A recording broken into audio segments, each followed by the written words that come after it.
What's up guys, this is What If Just Gaming, your channel for fresh Arena Valor content, and after I picked a mage for support, today we've got a real mage on the mid lane.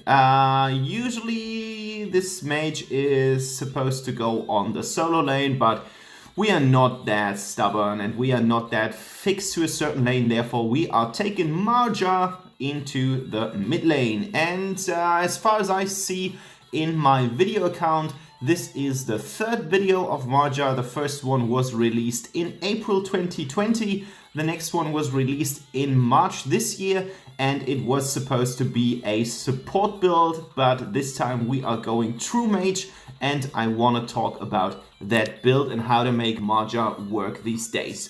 She has been buffed quite a bit lately, and the new loadout looks like this. We've got the Gilded Greaves because we are going to fight up front most of the time. Therefore, we are not going to take any of the boots that make our stats better damage-wise, aka cooldown reduction or magic resistance penetration, but we are taking the Golden Greaves. Then we are taking Barret's Agony. As I said, we are going to be up front, therefore armor is actually something that is quite useful for us. Plus the effect from Barret's Agony is quite nice. Tome of the Reaper has become a staple item on most of the mages, therefore we're going to take it as well. Boomstick is a little bit weaker. It has 200 ability power instead of 240, but we do get a really nice movement speed buff from 5% movement speed that has been introduced with the latest update in May 2021. And of course we're taking the little bit more expensive diadem here, and we are taking Rhea's Blessing as well, because that means that we're going to get some life back. Marja is actually quite fun to play because the faster she is, the less health she has. That's kind of like her passive. If she loses health, she becomes faster. Therefore, you have to take into account if you want to get Rhea's Blessing to get more HP, or if it's something that you want to get rid of and buy something instead that's gonna blast your damage even further and take some other utilities. For example, Frost Orb can be a nice item on her if you're going to dive with her ultimate. Arcana wise, I have chosen my Flurry build. That means that we have 66 ability power in addition to the stuff that we do get from the items and our normal stats. Magic Pierce plus 88 points, Magic Lifesteal is 10%, which is not much, but it's something, a little tiny bit. And I've taken Attack Speed 6%. That comes from the Arcana. I did not choose that by choice. Violate 10 times, Devour 10 times, and Flurry 10 times are the Arcana that's going to build up what you have seen here. So this is basically the loadout. Enchantment wise, I have chosen something to be quite protective and something that's gonna be in this way more sorts of utility based. If you want to have more damage, I would advise you to switch that into the Holy Thunder, but that's completely up to you. I wanted to try out Marja in the new meta, and therefore I've chosen the more secure kind of build. So this is the Sacred Protection build with the mana bed here. It is going to reduce our ultimate cooldown, the Sacred Bed, not the mana bed, which is actually really good because your ultimate is your bread and butter. It's super strong for engagements, it's super strong for getting out of the action and the danger. Therefore, you want to have it as often as possible. I'm taking Raging Inferno for a little damage buff, and I'm taking Arcane Whisper here because that means that our talent cooldown is reduced by 15%. You can take Mark of the Frost, for example, if you don't like the reduced CD on your talent, but that's completely up to you. This is kind of more like a niche thing to do. You can even go with Lockheim and lock in Deadly Claw to have some more ability power, but that's your choice. So this is my Marja build, and you guys are going to see how well it executes in the meta. But before we are going to get some gameplay, of course, I would be super happy if you subscribe to the channel if you haven't already, and likes and your comments are always a pleasure for me to receive and read. Therefore, if you got some thoughts on Maja, or if you want to have a better idea on a certain hero, just put it down in the comments below. The comments section is open as always. So without further ado, let's get some gameplay, and I hope you enjoy it.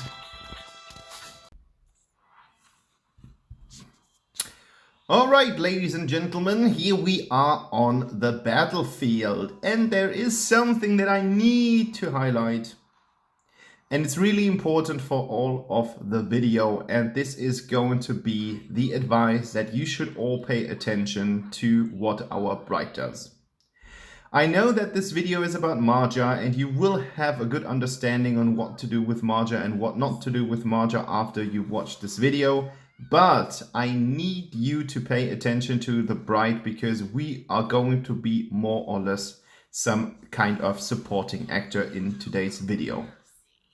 It's unfortunate that we are not the one to shine, but I can't help it. You should really pay attention to this fella, and he is waiting for his video quite eagerly as far as I know. So we have opened the game with a not so well executed jungle invasion. One kill has been made, and 3 deaths have been inflicted on us. I completely committed into the whole scenario because I didn't want to let my team down. And we were quite lucky because now Bright has been taken the first window to retaliate and killed Aram, so that we are on a 2-3 instead of a 1-3. So nothing too bad happened. We tried to steal their stuff and we ended up miserably, but things like that do happen. We can't do anything against it, so therefore we've got to bear with it. From a team composition, as you guys can see, we've got Errol versus Malok. Both have killed each other, so we've got a Mexican standoff with the result of it. We've got Bright in the jungle. We've got L'Oreal against us on the mid lane, and then we've got Wisp and Aram versus Aram and Valheim. This is the current situation. Let me think about their jungler, if I remember from the loading screen who it is. There we go, it is Kira. So we've got Kira, a really fast, a really mobile jungler, and of course now we do have to help out our team. First assist for me. Well, here we go. Double kill for our Wisp, and we can do something against Aram. We need to be a little bit careful not to get killed by her, or not to heal her up in terms of these kind of lion spirits that are going to pass around her. But we took our distance and we got the first kill. So it is 6 versus 6 after a couple of minutes. Pretty hefty slaughter. That means we have about 4 kills each minute. That's quite something. And unfortunately, Errol is going to get away with his stuff. Yeah, we can't do anything against a fast and nimble Errol. He just got away, and we don't even know where he has been up to. Now we've got Bright versus the L'Oreal. I don't know if she really wanted to dash into that direction, but as we have been fighting against Kira and her, we were able to actually deal some damage. I don't know what this Malak ult was all about, but I can tell you that we wanted this kill so eagerly that I all-in'd on it, and it paid out quite well. So this is the stuff that I was talking about. You can use your ult as a defensive as well as an offensive tool, and I used it for engagement here. So if you are taking yourself into this kind of puddly thing, you are becoming some kind of blood puddle or something like that, and in that kind of puddle you will be oh my god, I just secured the kill for the team so that they are actually dealing with Valheim and he can't get away. That was my duty. If you are in that kind of puddle, you will not be targetable, and as you can see, we've got some nice silence effect and we took down Aram with no problem at all, and now we've taken 1 tower shot, but that's something that we can actually keep to ourselves and everything is all right. So, Marja is a character that you don't see that often on the battlefield, at least not in my games. So many people don't really know what to do with her. At least that was kind of my feeling when I played her. But I don't know if that's like entirely true. Look at that, Bryce. Level 8 already, that's fine. Level 6 are the others. And he is using the new skin. So we've got either some really lucky person or someone who has got some money up his sleeves. But again, onslaught here. And again, I so want to kill that Aram. And I did. By using all of my abilities, I did. So we are sitting on a 15 versus 9. And I already have enabled myself to get 4 kills. I don't know how that happened. That was kind of a strange thing to do. And now we need to bait this arrow into the tower, and we did. Look at that. Unfortunately, I didn't kill him. That would have been so nice. He was jumping with his ult towards me, and then he would have died. And unfortunately, it did not happen. And it didn't work out the way I wanted it to, but it would have been really beautiful. That would have been ace, even if it wasn't an ace. So there's some hardcore pressure going down on the bottom lane. I think Wisp is not having the greatest time in her life, but she is not gonna make it. She died for the team. Now Malok died for the team, and I don't know what my team is actually doing at the moment. The tower has been lost. Bright has been fighting against Kira. Well, he killed her. That's nice. So it's always good if the jungler kills the enemy jungler. That means 1 kill for him and some gold. And the other jungler is not able to get some gold in the meantime. So that was a strategically well-fought fight. Well-fought thing, whatever. But now our Bright has to fight against a couple of heroes. And he is not able to withstand them, but I see the reason for that. And I don't know how or why or how it worked, but he killed Errol.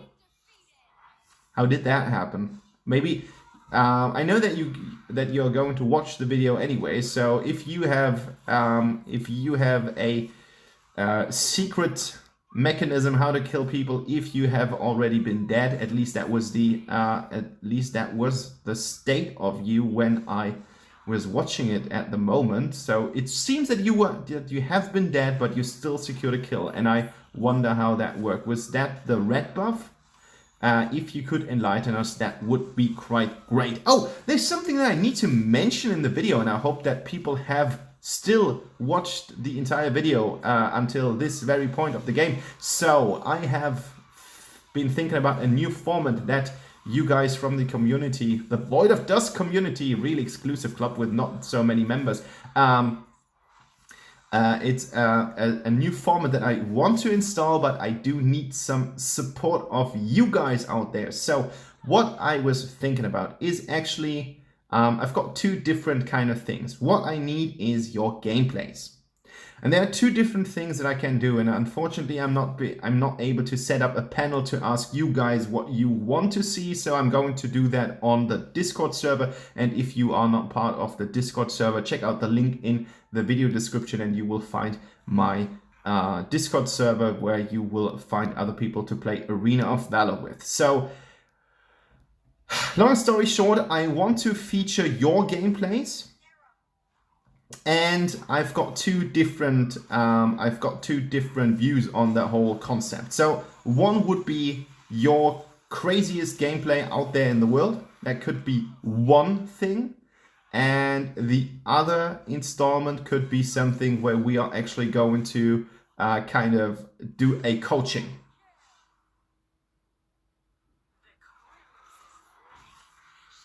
Wait for it. Wait for it, wait for it, wait for it, wait for it. Wait for it, wait for it, wait for it, wait for it.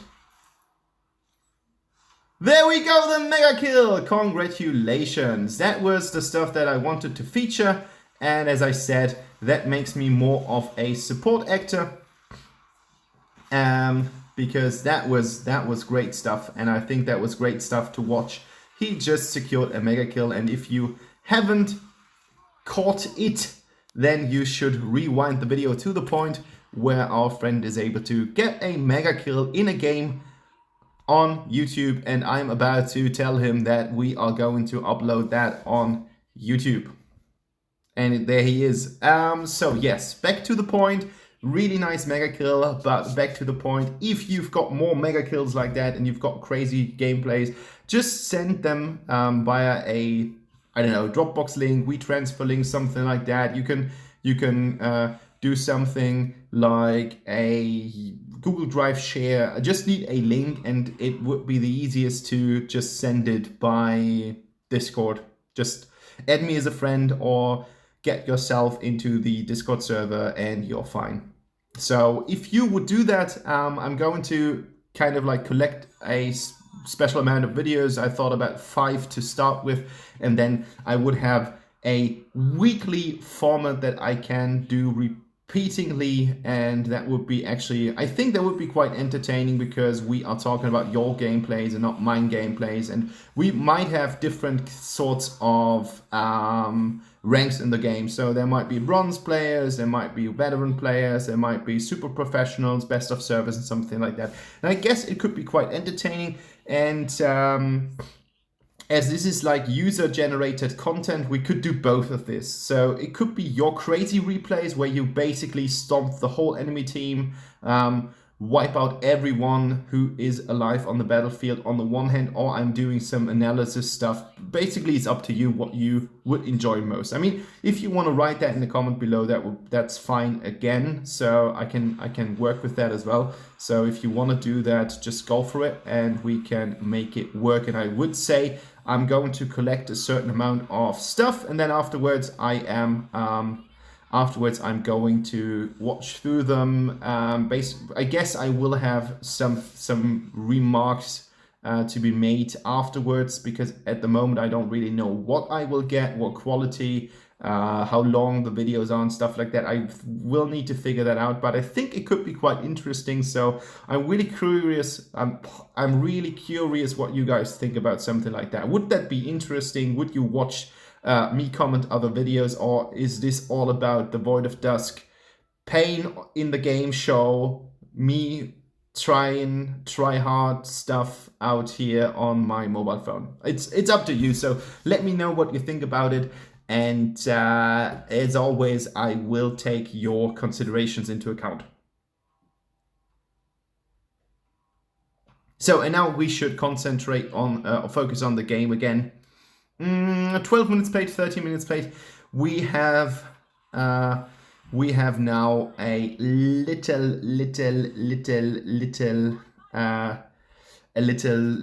bit better result than the enemies do.